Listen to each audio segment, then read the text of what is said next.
So you finished up your last 2 seasons at Southern Utah.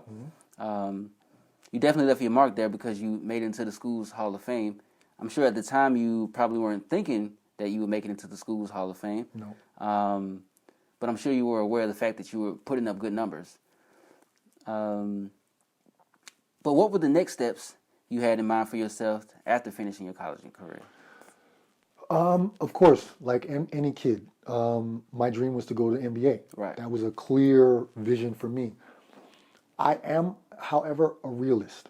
And I knew I was at a mid-major school. I was not a top 50, 100 player in college basketball. I had done well for myself. I had put up good stats, had some good games. We won a conference championship my senior year. I was MVP of our conference. I had done what I was supposed to do. Right. But it's so hard to get to the NBA, and I knew that I wouldn't get drafted. Maybe I could latch onto a team as a free agent if I played in the summer league or things like that. But as luck would have it, there was the first NBA lockout that year in 1995, where the NBA pretty much closed everything down because they had a dispute with the Players Union. So there was no mini camps, there were no summer leagues, there were none of the things where a free agent like myself could get a chance.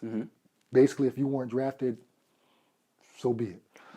So my agent at the time suggested that we come to Europe. Right. And I knew nothing about Europe. I knew nothing about the European game. I knew nothing about contract structure, nothing. I was flying blind. And and we ended up finding me a spot in Austria my first year. And that's how it started that I began my career in Europe. Right. And you mentioned that, well, you touch on the 95 lockout briefly in your book, Same Name, Different Game. And you also mentioned eventually coming to Europe. But what was, once you found out about the lockout, what was going through your mind at that point? And, I mean, because I'm not sure if you had already heard of basketball in Europe before that, so I imagine you were thinking, okay, the NBA, this is the path, lockout. What do I do now? Of course, your agent came later with a great idea, but what was going through your mind in those moments before your agent came with that idea when you just found out about the lockout? I was devastated. I was devastated because, like I said, I knew that I wasn't a top talent.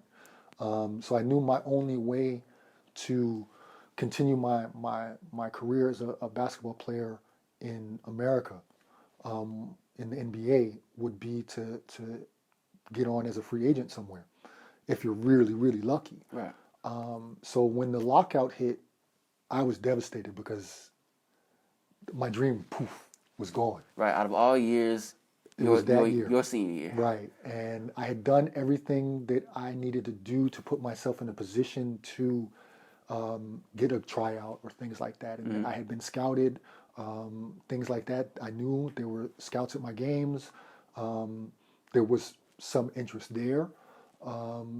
So once the lockout hit, it was like, wow, like, what am I going to do? My whole career was geared towards one goal. Exactly. It wasn't Europe. My goal wasn't Europe. My goal was NBA or bust. Right. And I pretty much lived my whole life for that. I've never even filled out a real application before I came to Europe for a job because I never had a job. Right. I was always playing in high school in the summers. I was at camps. I was doing everything that my whole life was geared towards one goal. And when that goal evaporates like that, it really throws you for a loop. And for me, there was a time when I was really depressed because I didn't know what I was going to do. I had an agent at the time, and the option was we can wait and see how long the lockout lasts, and then try as a free agent. But this was the first time the lockout happened. No one knew how long it would take and when normal operations would start. So there was a lot of uncertainty, and I'm very impatient person by nature. And for me, it was like, okay, what do I do next? And when my agent came forth with an idea to go to Europe. Originally, it was Italy. The first club that showed some interest in me was an Italian team. I thought, okay, then if that's what it has to be, at least I'll still be playing ball. I had no idea how much money I could make. I was totally ignorant to European basketball because back then in 1995, it wasn't as big as it is now. Right. And so of course, when the lockout hit, it was a huge blow to my idea of what I wanted to do in my life.